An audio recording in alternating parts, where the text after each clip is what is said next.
Le récap info pour savoir et comprendre cette semaine avec Jean-Paul Trovero, maire communiste de Fontaine, président de la CEMITAG. Bonjour. Bonjour et puis meilleurs vœux ainsi qu'à toutes les auditrices et auditeurs qui nous écoutent. C'est encore la période des vœux, donc j'en profite pour présenter mes meilleurs vœux ainsi que ceux des habitants de la ville de Fontaine à vos auditeurs et auditrices. Tous nos voeux à vous également. Merci en tout cas d'avoir accepté notre invitation. Bonjour à tous. La CEMITAG à Grenoble, tout le monde connaît bien sûr, mais saviez-vous que ce sont près de 1500 salariés et 88 millions de voyages par an? Toutefois, dans un bus ou un tram, en moyenne, un passager sur 10 n'a pas payé son titre de transport.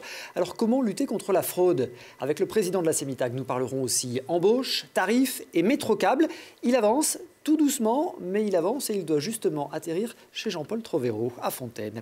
Alors on rappelle, Jean-Paul Trovero, que vous avez pris la succession d'Yannick Boulard en 2014 à la mairie de Fontaine, aux dernières municipales. Vous avez fait toute votre carrière dans l'industrie, professionnellement parlant. Pas toute, non. Tout début de ma carrière, j'étais dans le bâtiment. Dans le bâtiment au début. Après, c'était Cogema, Areva. Areva, Cogema, et Sicilienne. À Veurey. Et puis longtemps, militant syndical. Toujours. Toujours. Encore aujourd'hui? Encore syndiqué, oui, aujourd'hui dans un syndicat. Alors précisément, ça vous inspire quoi, la mauvaise santé du syndicalisme aujourd'hui? On voit que la CGT a perdu son leadership au profit de syndicats un peu plus réformistes, que les élections sont assez boudées dans les entreprises privées en tout cas, que les instances représentatives sont très affaiblies dans les entreprises. Vous en pensez quoi? Je pense que quand les salariés n'ont plus la capacité à se fédérer, à se coordonner, c'est là que nous prenons collectivement des mauvais coups. Voilà, donc je pense qu'il faut toujours être organisé, quelles que soient les formes d'organisation. En plus, il y a facilement le choix pour aller vers le syndicat ou les revendications ou même les défenses des salariés selon les courants, selon les pensées. Et puis je rappelle aussi bien souvent que la crise du syndicalisme, parce que on a fait longtemps qu'on en parle, elle est peut-être un peu derrière. Je renote des syndicalisations, j'en discute avec mes camarades syndicalistes. On retrouve des personnes qui ont envie de se syndiquer. Et tout simplement parce qu'il y a aussi souvent des affaires de femmes et d'hommes. On vous donne envie, on ne vous donne pas envie. C'est un peu comme en politique, quoi. Mais on a vu ces derniers mois, la mobilisation syndicale a du mal à prendre, en particulier depuis l'arrivée d'Emmanuel Macron à l'Élysée. Oui, c'est pas forcément depuis l'arrivée d'Emmanuel Macron à l'Élysée, ça existait déjà avant. Non, c'est l'individualisme. Voilà. On assiste à la même décrue des forces associatives, du bénévolat, même si ça repart un petit peu. Voilà, donc on a de plus en plus de personnes qui pensent qu'à elles. Voilà. Alors, on va parler beaucoup de CEMITAG, puisque vos mandats électifs vous ont porté à la présidence de la CEMITAG. Alors, la CEMITAG, c'est le bras opérationnel du SMTC pour assurer les transports en commun sur l'agglomération. Elle met en œuvre la politique du SMTC très concrètement. C'est quoi? C'est 5 lignes de tram, c'est 47 lignes de bus? Exactement, je vois que vous allez brancher. C'est l'outil industriel. Bras opérationnel, je trouve que c'est réducteur. C'est un outil industriel qui est là pour faire en sorte qu'effectivement la politique du SMTC, mais la politique de la métropole, n'oublions pas quand même que la métropole et le département sont aussi des acteurs majeurs des transports et des mobilités sur notre agglomération et sur notre territoire. Donc voilà, c'est l'outil industriel parce que avec Transdev d'ailleurs, qui est aussi dans le... Oui, il y a un partenaire privé quand même. Voilà, dans le capital de la CEMITAG qui amène sa force de frappe, ses équipes, sa technologie, ses innovations. Voilà, c'est un tout. Alors on parlera d'innovation. Les chiffres sont assez impressionnants. Je disais 88 millions de voyages par an, 300 bus, une cinquantaine de rames de tram, des véhicules spéciaux pour les personnes à mobilité réduite. On a un parc roulant qui est impressionnant. Oui, avec de la flexibilité aussi, puisqu'il y a du transport à la demande. Et puis, il faut rappeler aussi, vous l'avez dit, c'est 1500 personnes qui travaillent à CEMITAG, 850 conducteurs, conductrices, et puis d'autres agents. Et c'est aussi beaucoup de travail humain. Il y a une dimension humaine. On parle... J'aimerais bien aussi qu'on parle un peu des femmes et des hommes qui composent l'entreprise. Ouais, c'est une des sociétés les plus importantes de l'agglomération. Oui. Et je rappelle, c'est une société de service public. Il ne faut pas l'oublier. Alors précisément, puisque vous parlez de ressources humaines, la CEMITAG vient de lancer une vaste campagne de recrutement. Elle recherche 80 conducteurs de bus ou de tram. On va en reparler après ce reportage. Et si vous aussi, vous deveniez des héros ou des héroïnes du quotidien, voilà le message que veut faire passer la Semitag. Cette année, elle cherche 80 conducteurs, soit 10% de son effectif. Et qui de mieux pour parler du métier que les principaux intéressés, des conducteurs qui ont même leur portrait sur un tram. C'est une satisfaction personnelle parce que mon métier est mis en valeur. Ça veut dire que ma fonction de conductrice est mise en valeur. Ça fait plaisir d'avoir sa tête sur le tram et surtout de faire partie de cette campagne de conducteurs. Moi je dis c'est ça qu'il faut. La ponctualité, aimer le contact et puis être souriant, être jovial, voilà. J'avais un peu d'appréhension au départ sur le métier, à savoir la conduite, la clientèle. Et tout s'est fait naturellement, même très naturellement. Tous les jours on en apprend. 80 embauches annuelles, ça n'était pas arrivé depuis les années 2000 avec le passage aux 35 heures. Des candidatures pour remplacer des départs à la retraite, mais pas seulement. 30 nouveaux postes qui sont créés pour venir renforcer les services de mobilité, notamment dans les zones peu denses ou dans les zones plus périphériques. Donc nous avons besoin de nouvelles conductrices et de nouveaux conducteurs pour apporter ces services complémentaires dans ces nouveaux territoires du SMTC. Pour être conducteur, il ne suffit pas d'avoir son permis ou encore d'être un as du volant. Ce qu'il faut, c'est le sens du contact, le sens du service public. Le service public est toujours mis en avant, en tous les cas, il faut le mettre en avant. Et avoir le sens aussi de la mesure, de l'écoute. Au-delà de conduire, il faut avoir bien été à l'intérieur. On préfère avoir de très bonnes conducteurs, il faut savoir conduire. Mais au-delà de tout ça, il y a aussi une relation à l'usager, une relation à la personne humaine, tout simplement, qui doit être présente au quotidien. La Semitag mise aussi beaucoup sur le recrutement des conductrices. Elle ne représente actuellement que 18% des conducteurs. Alors, forte campagne, Monsieur le Président, de recrutement, 80 embauches à pourvoir. C'est quoi? C'est l'effet essentiellement de la pyramide des âges? Pas du tout. Il y a l'effet de la pyramide des âges, c'est clair, c'est une trentaine d'embauches sur les 80. Et puis, il y a aussi l'agrandissement du périmètre. Et surtout, nous devons de rendre le service au Grand Sud. Et les principales embauches de nos conductrices et conducteurs se situent dans ce périmètre-là, du Grand Sud, de la métropole élargie.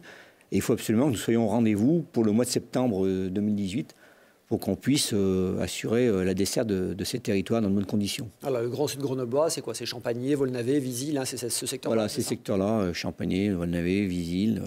Donc une entreprise, on l'a vu, 867 conducteurs. L'objectif d'attirer des personnes qui sont motivées, vous le disiez, qui ont le sens du service public, pas forcément des gens qui sont déjà des conducteurs. Non, on leur demande quand même d'avoir un minimum le permis. Le permis B. Le permis, c'est le minimum. Puis après, s'ils ne sont pas conducteurs, nous les formons, nous les accompagnons. Et il y a toute une campagne de formation et d'adaptation à l'outil de travail et un accompagnement qui fait ses preuves puisque nous avons un gros taux de réussite dans l'accompagnement. On dit qu'on est plutôt bien traité quand on est salarié à la Semitag. C'est pas vous qui allez me dire non. Enfin, on dit que c'est même parmi les entreprises de transport en France qui traitent le mieux socialement ses salariés. On dit qu'il y a pas mal d'avantages. C'est vrai, mais c'est bien, c'est une entreprise citoyenne. C'est l'ancien syndicaliste qui parle là. Oui, mais après, ça ne veut pas dire que tout est parfait. Moi, j'ai souvent l'occasion de le dire. Il y a encore des améliorations à avoir, il y a encore de l'écoute à avoir. Alors après, il y a l'aspect rémunération. Bon, c'est vrai que les salariés de la Semitag font partie des personnes qui sont relativement bien rémunérées, même si on peut toujours dire que ce n'est pas assez. Ça gagne combien, là, un conducteur qui va être recruté, là? 1 800 €, d'après ce que j'en sais. Après, il y a des primes, etc., il y a de la subsidiarité, mais c'est surtout tout l'environnement, les conditions de travail, ça en fait partie. Quand vous travaillez dans de bonnes conditions, c'est quand même agréable. Et puis, il y a les avantages sociaux. Et il y a un comité d'entreprise en particulier qui est efficace. Voilà, si vous êtes intéressé pour devenir conducteur de bus ou de tram, fin du recrutement le 17 février. Vous pouvez envoyer CV et lettres de motivation à la Semitag sur le site tag.fr. Nous recherchons du personnel féminin, je le dis, des conductrices. Voilà. C'est important, oui, c'est important, surtout dans le moment où on parle beaucoup d'égalité femmes-hommes, on parle des salaires, mais il faut aussi parler de la possibilité d'accès à l'emploi. Mesdames, ne vous censurez pas. Il y a également une autre chose, puisqu'on parle de recrutement qui est importante, c'est les jeunes, et en particulier les jeunes issus de zones sensibles. Oui, mais pas que. Il faut qu'on ait une attention particulière dans le cadre de l'insertion, c'est bien évident, mais il ne faut pas non plus qu'on stigmatise, quoi, voilà. Il y a beaucoup de jeunes qui cherchent un emploi, dont nos jeunes de nos quartiers, comme on dit, mais pas que, donc il faut, un juste équilibre dans toute chose. Fin du recrutement, 17 février, allez-y, ne vous censurez pas. Mesdames, pensez-y aussi. Puisqu'on parle du personnel de la TAG, vous avez vu cette initiative des agents de l'atelier de Sassenage cette semaine. Ils ont posé nu pour un calendrier. Ah, pour l'avoir vu, je l'ai vu, oui. On vous en a parlé, j'imagine. Non, c'est même pas qu'on en a... Non, on n'a pas fait que m'en parler. La traditionnelle tournée des vœux à la CEMITAG, c'est de faire les 3 dépôts plus le siège. Et lorsque j'ai poussé la porte du dépôt de Sassenage, sur les portes vitrées, il y avait les photos du calendrier. J'ai dit, tiens, alors, je savais pas qu'il y avait un calendrier. C'est curieux, quoi. Et quand je suis rentré autour de la pogne, la traditionnelle pogne, il y avait effectivement nos agents qui étaient avec leur calendrier et qui m'expliquaient, en plus, des personnes que je connais, certaines, même certains des Fontenoy. Et voilà, je trouvais ça très sympathique. Et surtout, ce qui est intéressant, c'est que c'est une initiative qui est partie d'un petit groupe de personnes, sur un thème qui est quand même la protection individuelle, qui est un thème sensible en termes de conditions de travail et de sécurité au travail. Donc ils ont trouvé la bonne accroche, et normalement, et c'est légitimement que l'entreprise les accompagne, voilà, avec ce fameux calendrier. On va écouter l'explication, la motivation de leur aventure. Ça fait 4 ans qu'on a eu l'initiative de faire ce calendrier. Le seul problème, c'est qu'on n'avait trouvé personne. Et là, à force des années, on a trouvé 13 personnes qui ont voulu le faire. Et en fin de compte, on a mis avec une pointe humoristique mettre en avant la sécurité au sein de l'entreprise.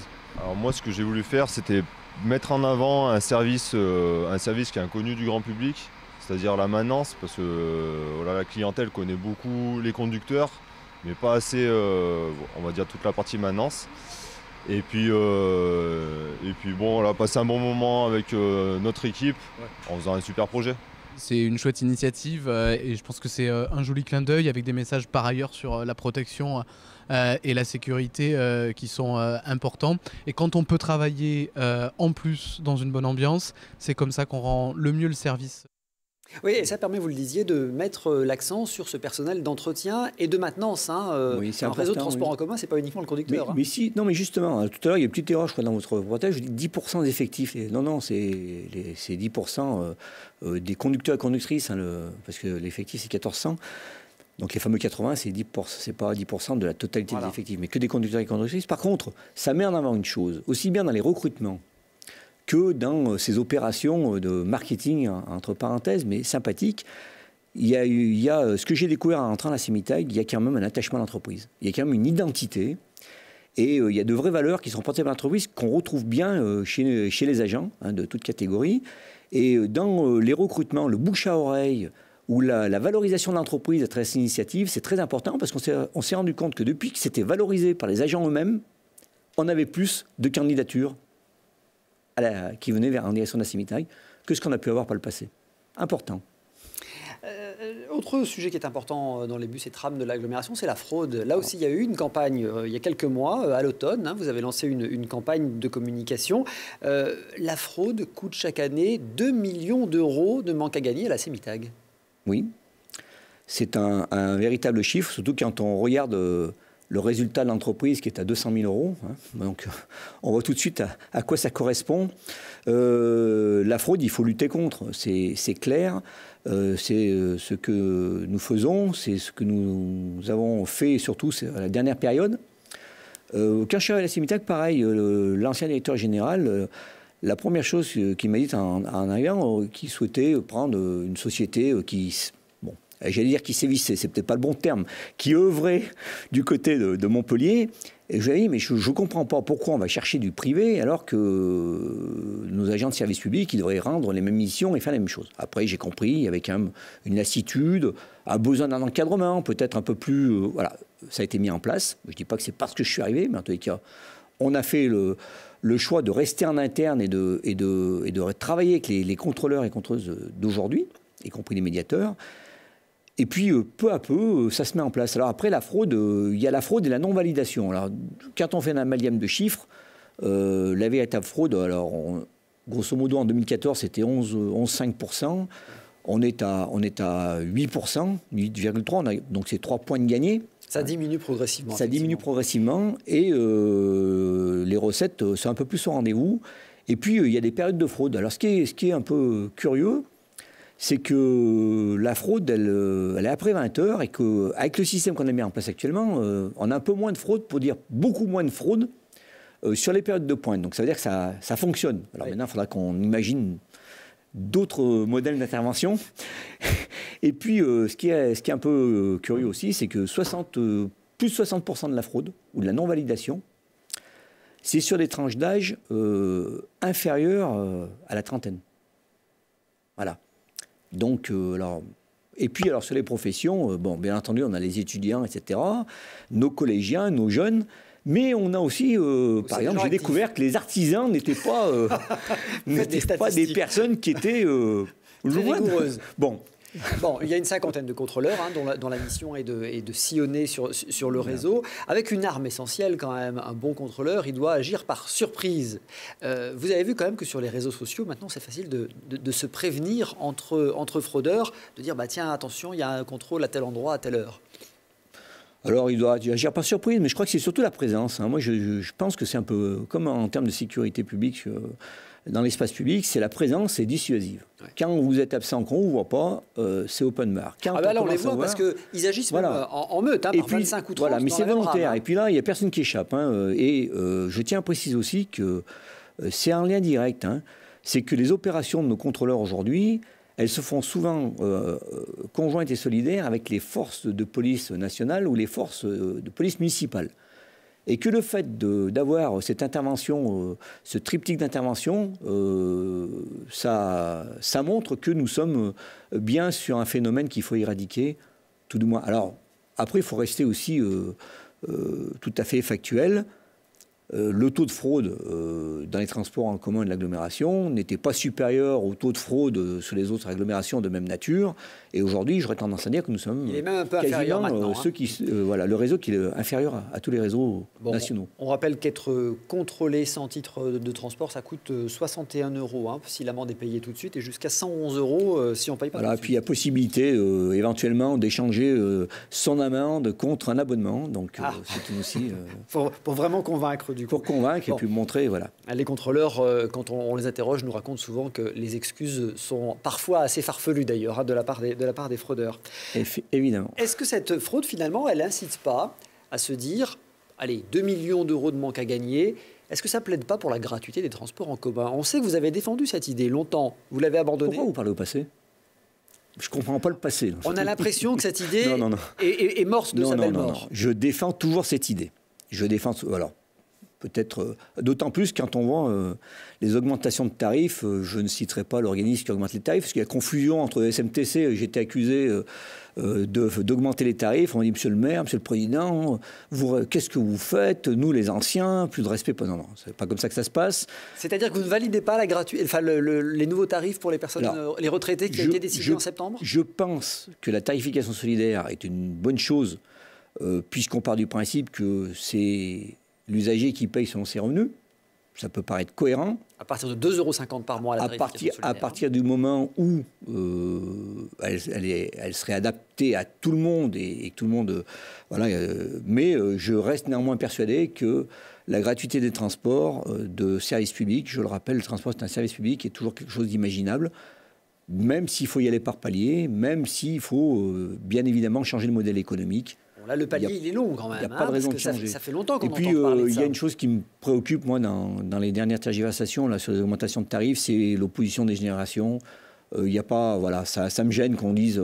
alors, c'est vrai qu'un jeune doit payer moins cher, mais ce n'est pas pour autant qu'une personne âgée doit payer plus cher. Ce qui a été difficile à faire passer, c'est la hausse soudaine et brutale. Les retraités de plus de 75 ans ont vu des progressions de 278%. C'est peut-être ça qui a eu du mal à passer. 100 € de plus, et alors j'espère qu'on va arriver à trouver une autre solution, puisque les nouvelles ne sont pas rassurantes pour 2018, puisqu'il est encore envisagé d'augmenter de 100 € les tarifs. Voilà, on va avoir des discussions, c'est politique.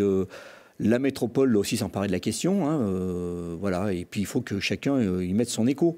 Mais voilà, puis il y a trop de tarification. Je crois qu'on est tous d'accord pour le dire. Vous avez trop de modèles de tarification, il faut peut-être simplifier les choses, ce qui rendrait plus lisible aussi. Et puis un déficit de communication, parce que dans les personnes âgées, certaines peuvent bénéficier de la tarification solidaire, mais encore faut-il qu'elles le sachent. Là aussi, il il y a beaucoup de travail à faire. L'argumentation, ça a été de dire la tarification, elle n'est pas liée au statut, elle est liée à la capacité à payer, finalement. Mais ça peut s'entendre. Ça peut s'entendre.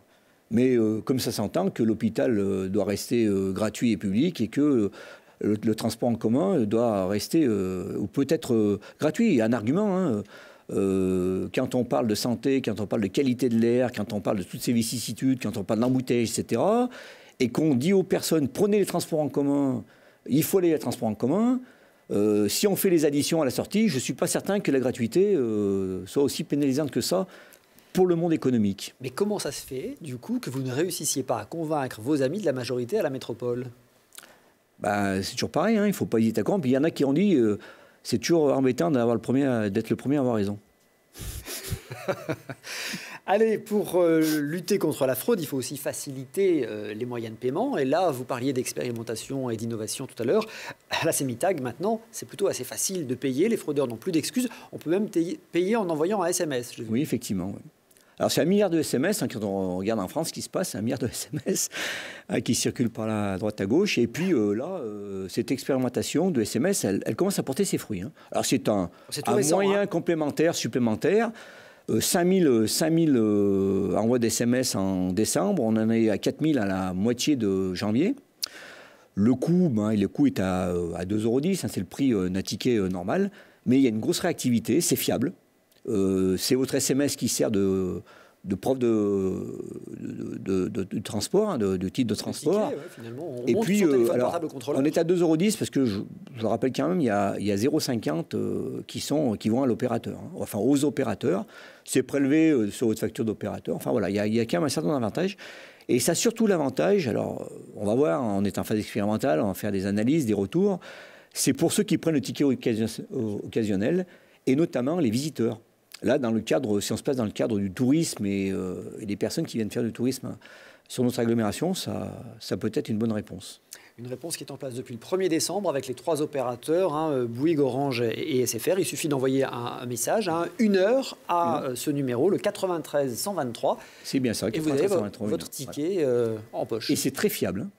C'est très très fiable. Bon, il y a aussi le Tag and Pass, hein, l'application qui permet juste... Oui, le Tag and Pass, il y a d'autres moyens, mais... Mais il faut innover. C'est ce que je veux dire, c'est qu'il faut innover aussi. On n'en est plus au ticket papier qu'on achetait au bureau de tabac du coin. Il faut innover, mais il ne faut quand même pas oublier qu'on a encore une partie de la population qui aime bien le traditionnel et qui prend des tickets... classiques. Classiques. Bon, il ne faut pas les oublier au bord du chemin. Allez, on évoquait la métropole avec les tarifications des transports en commun. Vous êtes toujours président du groupe communiste à la métropole? Ben oui. Eh ben, ça devrait peser, président de groupe communiste à la métropole, avec des villes comme Échirolles, Saint-Martin-d'Air, Fontaine. Je ne comprends pas que vous ne réussissiez pas à imposer cette tarification gratuite, on va dire, ou en tout cas... Mais ce n'est pas la métropole, on est CMTC. Oui. Mais bon... Tout est dans tout et inversement. Voilà, mais on va continuer, on pèse, on participe au débat, on pèse, et puis après c'est la démocratie aussi. Hein, voilà. On ne désespère pas de convaincre. La métropole, alors parlons métropole, déplacement, SMTC, le métrocable, c'est un peu l'Arlésienne, on en parle, il doit finir sur votre commune, Saint-Martin-le-Vinou, L'Arlésienne Fontaine. suit l'actualité quand même. Bon, il y a eu des Justement, déclarations importantes au mois de décembre. Oui, bien sûr, mais on en parle au mois de depuis combien de novembre, au mois temps de décembre, donc c'est plus l'Arlésienne. Là, c'est affirmé, puisque la consultation a eu lieu, la métropole a réaffirmé son attachement au métrocable, je rappelle qu'il est un transport, certainement le transport le plus sécure de tous les transports, qui n'est pas très onéreux, hein, quand on regarde une ligne de câble par rapport à une ligne lourde, comme un tram, surtout sur le périmètre dont on parle, hein, avec les voies ferrées, les obstacles naturels avec les deux rivières. Voilà. Donc, des délibérations sont prises. Moi, je pense que ça chemine bien. Même s'il y a eu un petit coup d'arrêt qui était un peu lié aussi à ces fameuses inondabilités sur le périmètre. Là. Ça a été acté, d'ailleurs ça a d'autant plus été acté que la métropole a confié au SMTC la gestion du métrocable et que des études opérationnelles sont lancées. Là, donc, ça y est, 2018, donc on va rentrer dans les études. On rentre dans les études, on rentre dans une phase d'opérationnalité, d'expérimentation. Et, travaux en 2022 2022-2023, oui. Mise en service 2023. Voilà. Bon. Donc vous voyez, c'est pas l'Arlésienne. On a même des budgets. Alors pas tous les budgets sont encore au rendez-vous, mais il y a quand même des choses actées, avec le CPER, 10 millions déjà. Bon, il y a des signes qui ne trompent pas. 57 millions au total, c'est ça, d'investissement? C'est 54 plus 3, oui, parce qu'après, il y a les fameuses parties, dont intermodalité, il y a le fameux parking silo, enfin, il y a encore quelques... Et puis, bien évidemment, en tous les cas, il y a aussi des partenaires qui sont prêts à entrer... pour peu que l'on donne une autorisation, il va falloir lancer un certain nombre de choses, hein, mais des partenaires historiques de l'agglomération qui sont en plus très bons. Motivés? Qui sont très bons et motivés, oui. Allez, 2023 pour cette mise en service, métro câble entre Saint-Martin-le-Vinou, la presqu'île scientifique, et Fontaine-la-Poya. Il faut le faire à sens, hein, Saint-Martin-le-Vinou, Fontaine, parce que autrement j'ai le maire Saint-Martin-le-Vinou qui me dit attends ça. Bon alors. Ça part des deux côtés. Il y aura une arrivée de chaque côté. Sans oublier, ça se nage Grenoble. Il y aura une arrivée de chaque côté, 16 minutes, quoi qu'il en soit, pour faire l'aller-retour. À peu près, avec minutes, oui. Un débit de 8500 voyageurs par jour à terme. Vous parliez d'inondabilité. Alors effectivement, tout ce périmètre-là est potentiellement concerné par les inondations de l'Isère et du Drac. On a beaucoup parlé de la taxe Gemapi. On a beaucoup parlé des finances, des communes, avec la suppression potentielle de la taxe d'habitation. Et on a vu apparaître dans la métropole cette nouvelle taxe Gemapi. Alors Gemapi pour gestion des milieux aquatiques et prévention des inondations. C'est un peu technique, mais enfin c'est un nouvel impôt qui va arriver sur nos taxes d'habitation et taxes foncières. Un nouvel impôt, oui. Enfin, une nouvelle taxe, mais pas... Elle existait déjà hein, à travers les organisations normalement qui géraient ces milieux aquatiques, etc. etc. Alors après, la question, c'est le montant de la taxe. Enfin, qu'est-ce qui est transférable, qu'est-ce qui n'est pas transférable, qu'est-ce que la métropole va financer sur ses fonds propres ou pas. Il y a des discussions, il y a un prix 40 € qui a été fixé, qui est le montant maximum de la taxe. On espère bien être en deçà de ça, on parle de 8 €, 7 €. Donc 8 € moyenne par contribuable. Voilà, donc bon, il y a des choses... Au total, il s'agit de lever quoi, 2,5 millions d'euros quand même. Oui, hein oui, alors parce qu'il y a des travaux conséquents. Parce que là, je rappelle quand même que l'État, il refile le bébé, il refile aussi quelques dépenses qu'il aurait dû financer avant. Et bon, ce matin, on avait une grosse réunion en préfecture, à l'égide de M. le Préfet, sur les plans d'honorabilité, notamment les aléas sur la rive gauche du Drac. Le débat sur l'État aurait dû assumer le dragage du Drac. Je vous prie de croire que c'est plusieurs dizaines de millions qui se promènent là. Et j'aimerais bien qu'ils se promènent du côté de l'État plutôt que sur la métropole. Le préfet vous a entendu du coup? Il va mettre à il en est conscient. Alors après, bon, ce matin, non, c'était une réunion très constructive, ce matin, très, très, très intéressante. Parce que c'est effectivement une charge qui a été transférée de l'État essentiellement vers la métropole. Alors maintenant, ça va être le SIMBI. Bon, il y a des choses qui vont se mettre en place. Par contre, si on en revient à la taxe proprement dite, alors là, vous parlez tout à l'heure du président de groupe que je préside. En tous les cas, mon groupe, mais pas que, nous demandons une transparence sur cette taxe et surtout, nous demandons que ce soit un budget annexe de la métropole, de manière à pouvoir contrôler à quoi va servir l'argent que le contribuable va payer dans le cadre... Cette taxe doit être fléchée, si je vous comprends bien, elle ne doit pas aller à autre chose. Elle ne doit pas être dans le budget, voilà. Elle doit être fléchée, elle ne doit pas aller à autre chose. Et je ne ferai pas le discours sur toutes les taxes où on a dit elles étaient fléchées, puis à la sortie, bon... Hein. J'entends votre vigilance sur cette question. Il faut préciser qu'il y a 675 km de cours d'eau sur l'ensemble de notre métropole. Par contre, le débat est serein sur la Gemapi, c'est musclé mais serein. Musclé mais serein. Il y a un autre sujet sur lequel je pense que c'est musclé et serein, c'est l'A480. L'enquête publique vient de se terminer. Ce projet doit se faire, ça a toujours été votre position. Oui, ce projet doit se faire. Alors pas dans n'importe quelle condition, pas n'importe quel prix. Si je reste pragmatique, il faut que le nœud du rondeau il saute, hein, on est tous d'accord. Ça ne résoudra pas tout, mais nous pensons que ça résoudra un certain nombre de choses. Et nous sommes un certain nombre à penser qu'on laisse d'abord le nœud du rondeau être réglé, et après on verra si d'autres expérimentations ou d'autres aménagements sont possibles. Après, sur les histoires de 70 km/h sur un barreau, j'y suis aussi favorable parce que c'est pas là... alors après, il y a certaines périodes, la nuit, est-ce que c'est... bon. Mais globalement, j'y suis assez favorable. Et ce qui préoccupe surtout le maire de Fontaine, mais je ne suis pas le seul d'ailleurs, je vois que le maire de Cessin est très préoccupé, Cessines c'est pareil, c'est les entrées-sorties et surtout l'arrivée sur la 480 quand on vient de nos villes. Sur Fontaine, on a un enjeu que ça fait 10 ans, voire 15 ans qu'on traîne ces enjeux d'entrée-sortie de notre territoire. C'est l'échangeur du Vercors, vous, c'est l'échangeur du Vercors. Et l'Argentière aussi, des deux côtés. Surtout quand on va remonter vers le nord.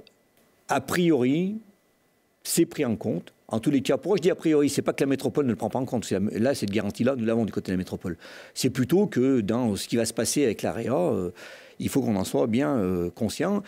Et puis, on a quelques tergiversations autour du tellement de l'EDF, là, où j'aimerais bien que les réalisations, elles soient rapides et pas remises au calendrier grec parce qu'on a des problèmes on va dire, de gestion des patrimoines et des tènements. Voilà. Et vous serez aussi, je le sais, particulièrement attentif au traitement des protections phoniques, le long. Oui, les protections phoniques, pour une partie de fontaine, parce qu'il y a une partie où on reconnaît que, bon, comme c'est en creux, on peut. Bon, mais on n'est jamais assez vigilant, on n'est jamais assez à l'offensive sur la qualité de l'air et la qualité, ou du moins l'éradication du bruit. Et pour être clair sur l'aménagement des échangeurs, vous souhaitez effectivement qu'on puisse entrer et sortir de fontaine vers fontaine sur chaque échangeur, ce qui est loin d'être le cas aujourd'hui. Puis qu'on en profite aussi pour requalifier les berges et avoir des promenades sympas, quoi. On parle de métropole. Vous avez vu à l'occasion des vœux de début d'année les polémiques de certains maires, les craintes de certains maires, les jugements de certains maires. Je pense notamment au maire de Quai en Chartreuse qui a jeté un pavé dans la mare lors de ses vœux et qui s'est plaint d'une métropole un peu trop technostructure, trop éloignée des élus, sur laquelle les élus n'ont pas vraiment de prise. Vous le ressentez aussi ? Pas surtout. Pas surtout et pas d'une manière aussi brutale, même si, vous le savez, et nous étions, le groupe, en tout cas que je préside, nous étions assez arc-boutés contre la métropolisation à marche forcée, ou telle qu'elle avait été mise en place par les gouvernements précédents. Aujourd'hui, on est dans la majorité, nous sommes dans la majorité, il y a de bons côtés. Je pense qu'il y a aussi une volonté commune d'aller vers le mieux. Ça passe peut-être par des phases difficiles, mais bon. Par contre, il y a des sujets qui restent sensibles, il y a des sujets qui restent préoccupants, il y a des sujets sur lesquels il va falloir qu'on travaille mieux ou différemment, et il y en a un, c'est tout ce qui relève de la proximité. Hier soir, j'ai écouté attentivement les vœux de Christophe Ferrari, le président de la métropole. Bon, c'était des vœux bien, qui posaient bien les enjeux nationaux, internationaux, le positionnement de la métropole dans le contexte économique et social, mais j'ai quand même pointé que la proximité s'en était beaucoup éloignée. Voilà. Et ça, voilà. Et là, la préoccupation des maires, c'est quand même la proximité. Pour beaucoup de personnes, c'est encore le maire qui est responsable d'un certain nombre de choses. Et je pense qu'ils ont quelque part raison de nous tirer un peu la veste pour nous dire chef, ça va pas là, parce que nous sommes les relais. Et la place de la commune au sein de la métropole, il faut vraiment qu'elle y soit. Quoi, voilà. Proximité. Autre dossier sur lequel... Et réactivité aussi. Et j'entends donc du coup que ce n'est pas tout à fait le cas aujourd'hui. Et ce n'est pas tout à fait le cas aujourd'hui, et je crois même que dans certains cas, ça se dégrade un peu. Autre sujet sur lequel la métropole va devoir se prononcer, sans doute dans les mois qui viennent, c'est ce projet de centre commercial, d'espace commercial, la Halle Nerpic à Saint-Martin-d'Air, chez vos collègues communistes de Saint-Martin-d'Air. Quel est votre avis là-dessus ? Il suffit de lire le métroscope. Vous avez l'avis du président de groupe et du groupe que je préside. Rappelez-le nous. Voilà, donc faut être clair. On ne peut pas concevoir, pour quelque maire que ce soit, de construire de l'habitat, du logement et de valoriser sa ville, surtout qu'on construit 2000 logements, sans emmener des complémentarités. Renzo Sully l'a dit dernièrement. Maire d'Échirolles. Maire d'Échirolles, il a dit, attendez, 2000 habitants qui arrivent sur un périmètre, on ne va pas se contenter de leur offrir un kebab et une épicerie. Non, mais il faut qu'on soit clair. Ensuite, ça pose la question du droit à la ville. Ça pose la question de est-ce que sur une ville peut être ambitieuse ou pas pour ses habitants, pour son territoire. Et cette ambition, elle se décline effectivement aussi par l'attractivité économique et par le service rendu aux populations. Après, je comprends aussi que le maire de Grenoble, pour des raisons d'abord par rapport à son économie grenobloise, ses commerçants, pour des raisons aussi que, il a été déjà mis grandement en difficulté sur ce périmètre-là avec les commerçants grenoblois, je comprends qu'ils défendent sa ville et qu'ils défendent aussi. Voilà. Donc la métropole, c'est pas mettre des maires en opposition ou mettre des équipes municipales en opposition. Donc ça pose la question d'être intelligent pour travailler ensemble. Et pour le coup, d'écouter aussi ce que nos populations demandent. Hein, parce que l'intelligence, c'est aussi, bon, la population de Grenoble attend des choses, la population attend des choses, mais les deux populations sont métropolitaines aujourd'hui. Donc il ne faut pas les mettre aussi en opposition. Et ça promet des beaux débats. Hein. Ça promet de beaux débats. Et moi, j'ai fait une proposition à l'analyse, dernièrement, d'ailleurs, à l'exécutif, c'est de raisonner en territoire métropolitain. On parle de la NERPIC, des projets NERPIC. Je rappelle quand même que c'est un centre-ville. Hein. Donc tout le monde a le droit à la ville et au centre-ville. On ne peut pas dire on fait des centres-villes, des centres-bourgs, etc. Puis tirer une croix là où une ville ambitionne de le faire. Et puis on peut mettre les portes du Vercors, Grand Place, etc. Et là, j'ai dit, mais est-ce qu'au lieu de travailler comme ça, on ne pourrait pas raisonner en termes de fonctionnalité? Quelles sont les fonctionnalités que nous sommes en droit d'atteindre sur notre territoire? Quelles sont celles qui sont remplies par une partie du territoire? Quelles sont celles qui ne sont pas remplies? Quelles sont celles qui demandent à être plus développées en termes de fonctionnalité sur telle partie du territoire? Voilà. Après, ce que je ne peux pas entendre, par contre, je le dis carrément, hein, c'est ce qu'on essaye aujourd'hui de nous pousser à. En tous les cas, ça me revient et ce n'est pas très sympathique. Ce n'est pas le maire de Fontaine qui se désolidarise du maire de Saint-Martin-Air parce que j'ai un intérêt avec les ports du Vercors. Ce n'est pas le maire des Chirolles qui se désolidarise du maire de Saint-Martin-Air parce qu'il a un intérêt à travers Grand Place. Nous sommes bien solidaires avec tout ce que je viens de dire et nous pensons que tout le monde a le droit à la ville. C'est bien noté, on va suivre ce dossier à la métropole. Un mot de Fontaine quand même, avec les projets 2018, des projets assez ambitieux d'embellissement du cœur de ville. Vous parliez de cœur de village, autour du square Jean Jaurès, autour de la place Maisonnat, la tranche Jean Massé. Tous ces travaux seront achevés là cette année? Notre quartier prioritaire aussi, avec les travaux autour de la Maison du Temps Libre, hein, c'est un gros morceau. Hein. C'est quand même un gros morceau. Alors est-ce que ça sera tout achevé en 2018? Je l'espère bien. Avec la conjoncture, c'est parfois difficile, hein, mais en tous les cas, je l'espère bien. Et nous avons une ambition, effectivement, de réaliser ces opérations en 2018, mais pas que. La place Maisonnat, on sait que c'est un secteur agité, qui était connu pour les trafics. Vous aviez décidé d'y déployer des caméras de vidéosurveillance. Quel est le bilan? Le bilan, il est mitigé. Les caméras, elles dissuadent. Sauf qu'à un moment, nos délinquants, ils connaissent le périmètre et ils boulent celles qui les dérangent ou ça les dérange, ou au contraire, ils vivent comme si elles n'existaient pas. La sécurité, on sent que vous en avez parlé un peu. Ça ne suffit pas. C'est compliqué. Hein, c'est un tout. Hein. C'est un tout. La vidéoprotection, plus que vidéosurveillance d'ailleurs, la vidéoprotection, c'est un morceau d'un tout qui doit rentrer dans une combinaison d'acteurs. La présence humaine, on en parlait, la police municipale, la police nationale, on a renforcé les moyens de la police municipale, hein, on est passé de 7 à 12, 4 ASVP supplémentaires, un accueil, on a embauché aussi des médiateurs et des personnes qui sont sur le terrain, donc présence sur le terrain, présence policière, et puis bien entendu, après, les moyens aussi, la technologie d'aujourd'hui, mais c'est un tout. On a parlé aussi ces derniers temps à Fontaine des antennes relais. Alors on a beaucoup parlé ces derniers temps de cet accord avec le gouvernement et les opérateurs pour couvrir les zones blanches. Ce n'est pas le cas de Fontaine. Au contraire, Fontaine serait même un petit peu trop couverte par des antennes relais. Vous vous dites, stop, on va faire le point avant d'autoriser de nouvelles implantations. Trop couverte, je ne sais pas si c'est le mot.